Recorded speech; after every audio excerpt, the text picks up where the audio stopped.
navuga ko harahindutseho gatoya ariko ntabwo ari cyane urebye ahantu wamaze hafi imyaka 2 ntabwo navuga ko wenda hahindutse cyane ariko hari byahindutseho.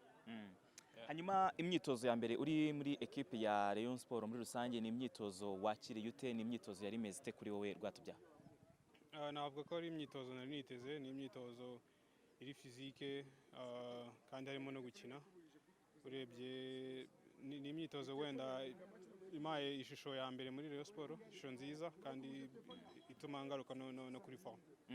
Hanyuma wakiriwe n'abakunzi benshi b'ikipe ya Rayon Sport bari banyoteye kongera kubona Abdul Rwatubyaye, ni ibintu wakiriye ute ku bwawe Abdul? Donc navuga ko ntabwo ari ibintu binunguye, ntabwo ari ibintu binunguye. Urebye ko n'ubwa mbere nza hano hari imbaga y'abantu, ntabwo ari ibintu binunguye ariko ni ibintu bishimishije kandi binyereka yuko mfite agaciro hano hantu ari mu rugo kandi ngomba gutanga ibyo mfite byose. Yego, turenze ikijyanye n'umwitozo wa mbere no kwakirwa tugere ku rwego noneho rw'ibijyanye n'ibyo bakwitezeho mu kibuga. Uyu munsi Rwatubyaye Abdul waje, ni Abdul Rwatubyaye directement urahita ujya mu kibuga abantu bagatangira kumubona, cyangwa se iterambere rya Rwatubyaye mu kibuga riraza gake gake bitewe n'ibihe avuyemo? Rwatubyaye ni wa wundi usibye wenda kumara igihe ntakora imyitozo, ariko ndi kumwe n'abatoza beza, ndi kumwe na groupe nziza y'abakinnyi. Ndakeka ntabwo ari ukwita ntangira gukina ako kanya, no kugenda nzamuka gahoro gahoro nk'uko n'ubutoza n'abarabizi nabo bakorana.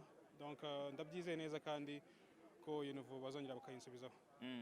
Hanyuma ku munsi wo kwa mbere hari Rayon Day, umunsi abareyo bari buze kwerekana imyambaro, abakinnyi bashya, uraza kuri umwe muri abo bakinnyi bashya berekanwa. Umunsi witeguye ute Rwatubyaye? Actually navuga ko ni umunsi n'ubwa mbere ngiye kuwukora kuva nakina Rayon Sport, washizweho naravuye muri Rayon Sport.